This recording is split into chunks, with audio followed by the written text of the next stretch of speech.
If you've spent any amount of time in the make money online space, on YouTube, Instagram, wherever, you know this dream of passive income. Digital products, courses, coaching, making money while you sleep. Well, here's what nobody tells you from the start. Yes, an online business gives you freedom, but it also brings uncertainty, a lot of pressure, and winds up being way more work than a 9-to-5 job. After being in this space for the past 5 years, I can say with certainty that if people knew what it really entailed, a paycheck would actually be a relief.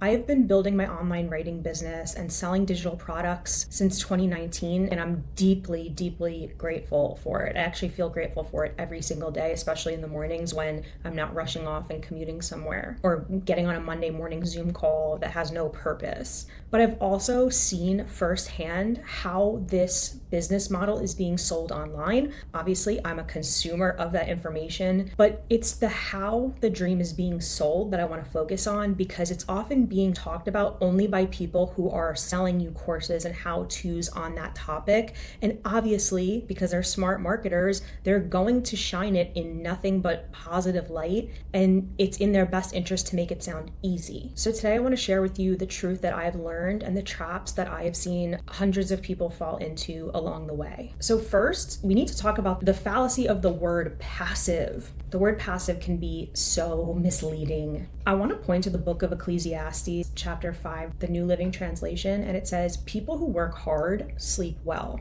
whether they eat little or much, but the rich seldom get a good night's sleep." So this verse is part of a broader passage where Solomon is basically reflecting on how futile and empty all of this wealth and vanity is. And what he's doing is he's contrasting two types of people. There's the laboring person, as he called it, someone who works diligently and honestly. And then there's the rich person. And it's not that, poor person good, rich person bad. It's not that simple. It's that the rich person who's consumed by wealth and possessions, they're in a constant state of worry about keeping that wealth, doing the right thing with that wealth, investing it, potentially losing it. And then all of the vultures and bottom feeders and users that can latch onto you when you have that wealth, not really knowing who's there for you versus who's there for your wealth. The hard worker in this passage sleeps well at night, not because of what they have, how many toys they were able to buy, but because they've exerted themselves in meaningful work.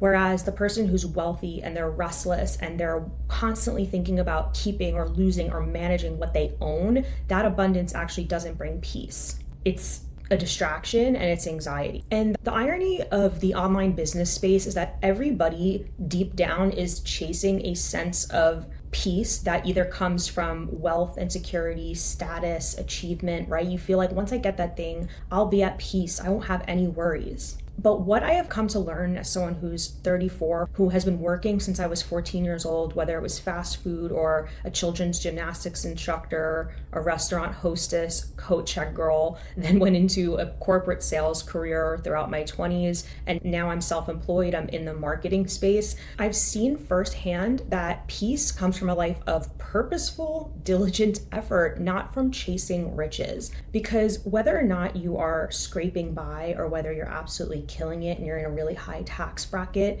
there is deep rest in knowing that you gave your best. Now, back to the online space and striving after passive income. If a lot of us are honest with ourselves about what our motivation is, it's not to get a hard day's work in and feel purposeful and fulfilled and that we're making an impact. It's so that we can work less and just do what we want to do. I know that's why I got into it. It was like, how do I just free myself from having a boss, because I hated being told what to do. And my whole attitude was autonomy and freedom at any cost. So not only can the motive be a little self-centered, which I'll get into in the next couple of points, but you also have to realize that passive income, at least in the beginning, is never passive. It's a lot of effort. Even if you are selling a digital product, right? It's like, oh, I make this once and it sells over and over again. Your responsibility is not one and done. You will be thinking about this thing that you built, that you're putting out there. You will be optimizing, you will be fixing, you will be answering people, especially in the beginning before you have any support. So if your whole motivation is never to work again because you have passive income, you're setting yourself up for disappointment, especially if it takes longer than you expected, which for most people, it is going to take years, not weeks and months like marketing will promise you. Something that has helped me is shifting my focus from how do I not work as much to how do I get to focus on the work that matters most to me, that I'm,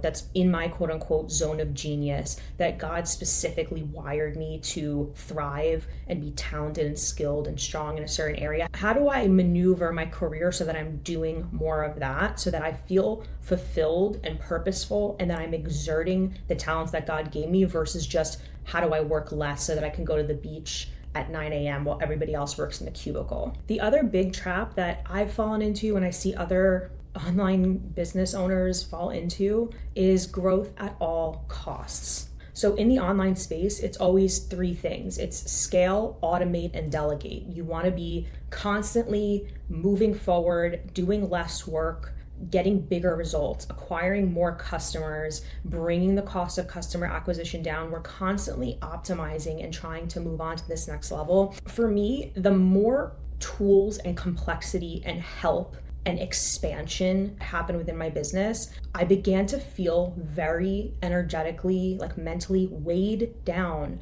by all of this stuff. All of the recurring subscriptions that were coming out of my bank account, all of the managing and communicating with people that I had hired to help me. Now, I think some people will thrive with that type of stuff, but for me, I began to get further away from the true purposes of why I started this, why I began this journey, right? And I think a good exercise for anybody is when you're feeling like, what am I doing? Like, this doesn't feel right, but I don't know where to go next. Always just think about, hey, where was I mentally and what was my goal when I first started this journey? And what's interesting is that for my online writing business, the number one thing I wanted was to not have a boss, to write for a living, and to be able to pay my bills without being a W-2 employee and having to be involved in work culture. That was a very simple desire, right? And it kind of made sense for my personality and somebody who had been in the workforce since I was 14. I kind of knew like, I am not great at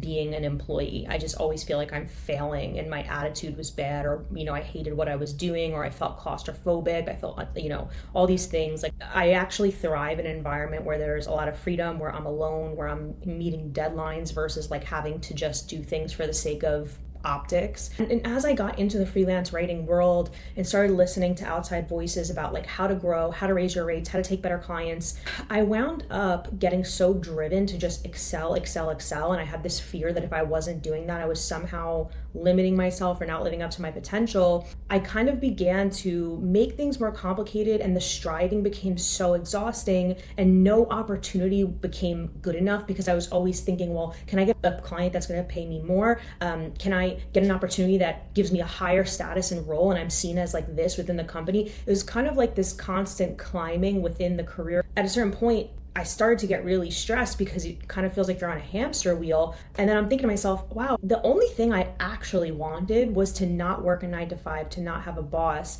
And actually, those lower paying clients that I let go of because I didn't feel like they were going to pay me top dollar, and I wanted to make as much per project as possible so I didn't have to take as many clients. You try to be efficient and make yourself profitable. Well, was all of that really necessary? Could I have just been a little bit more content with where I was and made things and gone a little easier on myself instead of constantly pushing to see what's next? So that's how it impacted me. But then the growth at all costs mindset, what I see with other people is that it causes people to cut corners, betray their own values, and fall out of integrity. So I think a lot of the people that you see online, you don't know what's happening behind the scenes, whether they're running themselves ragged, neglecting their family, cutting corners, seeing people as a number, all of these things. I think there's a lot of people online that are running really quote unquote impressive businesses, but deep down, if you were actually in the room with them when they lay their head to go down to sleep, like, are they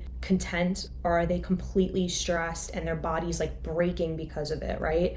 Is there an intense drivenness that they don't even realize is bad that's causing their body, their mind, their health to break down? Like, is that worth it? For me personally, it's not. And I think for a lot of people, if they got really honest, would say the same. And while we're on the topic of other people, that leads me to point number 3, which is that that copying other people's blueprints will get you further and further away from who you truly are and what you're good at and what you're uniquely wired to be good at and do. So the minute you enter the online business space, you're going to have people that you look up to, that you follow, that like they are your blueprint. I know for me with the online course space, we just know like this set of women who they are killing it in the online course space.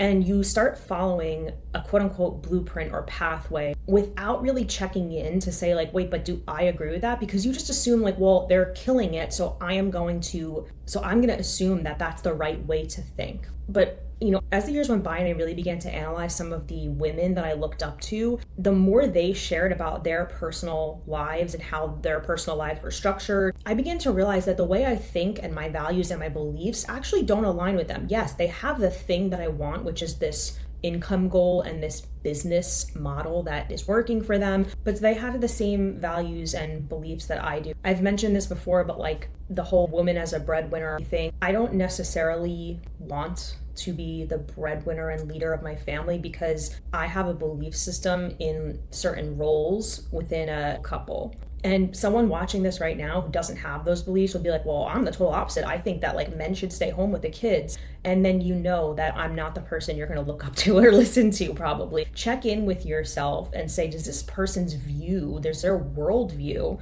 align on some really important things? If building this big company with all this revenue is going to require my husband to quit his job, that's probably never going to be my story. And I see a lot of really successful women online whose husbands quit their job and help them build the business.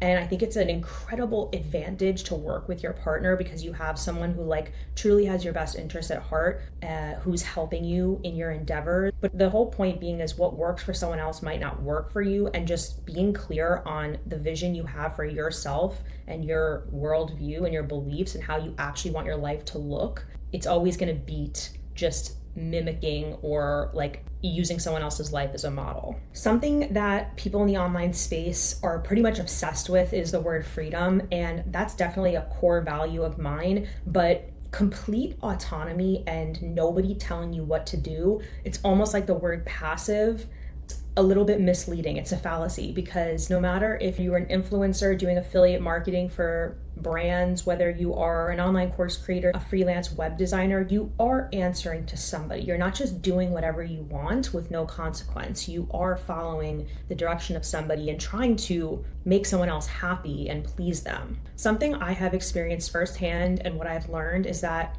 while we think we want autonomy, no boss, no deadlines, total freedom, too much freedom creates anxiety. Too much unstructured time leads to overthinking. So it's actually structure that's not the enemy. We want to be setting routines, goals, habits for ourselves because that is actually the container that is going to give you peace. So the irony is that I still wake up at a certain time and know that I have to get work done. Yes, it's on my terms and it's of my choosing. But every time I choose to sleep in, for example, because I know I didn't sleep well the night before, or me and my husband stayed up too late watching movies, there's a cost to that. If I don't wake up at the right time, there's a mental load, there's a workload that isn't getting done, there's diminishing brain capacity as the day wears on, and I don't feel sharp enough to get that high impact writing and things that require really critical thinking, even like filming this video. There needs to be structure there. Point number 5, the thing that I've learned is that our focus needs to be on service, not just profit. I get messages pretty much weekly from people, especially in the past, I would say 2 years with the onset of AI. People will be like, hey, is it worth it to pursue this? Can I still make $10,000 a month as a copywriter? And I think we'd all be better off asking, can I still be of value to a business? I think too many people in this online space are building a business based on what they can extract monetarily from another person. Build your business around how you can serve. The people who solve meaningful problems are really the ones at the end of the day who are not begging for work. I want to talk about purposeful work versus hard work and hustle. This is a really important distinction, right?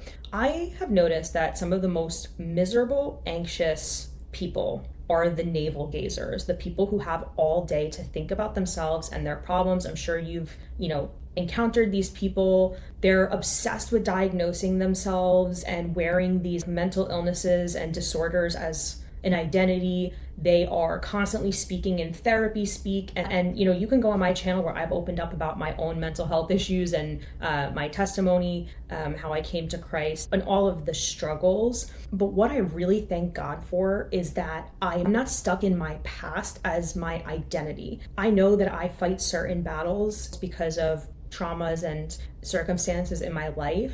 But what I try to do is channel it into being useful and being of service and turning whatever that struggle was into something that can be of use to someone else. Like maybe I can relate to somebody who's going through something similar, or I can empathize with them, or even just them hearing my story can be of comfort to them instead of me just spiraling down because of that obsessive self-focus. That's why a lot of people, like I listen to these podcasts and I have to turn it off because they're so over therapized. Like everything is just like, are you doing the deep inner work to unlock your unconscious ego-driven like I think that it's a result of life has become so easy that there's so much room to be consumed by attacks on our mind, right? Because we're not in a bomb shelter in Israel and Gaza right now, like people who are really in survival, we're like triggered by traffic and internet outages, and our nervous systems are triggered as though we're actually in survival mode. And one of the best things you can do to kind of get past that is exert yourself in something worthwhile, have a purpose, have a direction. You don't need to escape work. You need to feel like you are useful, that you are achieving something, and that you are making a difference. Let me know down below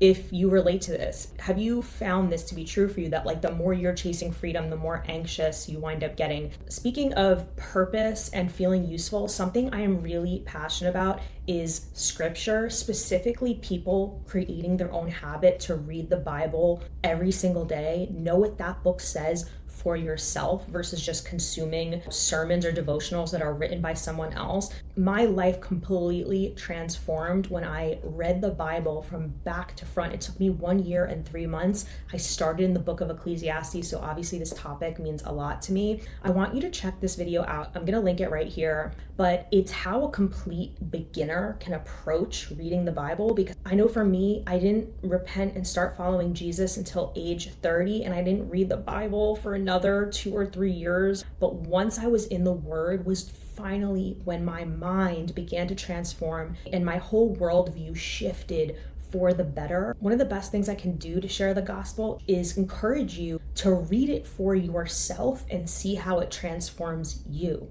And I share with you how a complete beginner can start reading the Bible. I use AI tools and online commentaries to make it super easy. Check out that video, leave a comment, like it. It seems to be performing well, better than my marketing and business building videos even. So please check that video out, and I hope it makes a difference in your morning quiet time or your routines. See ya.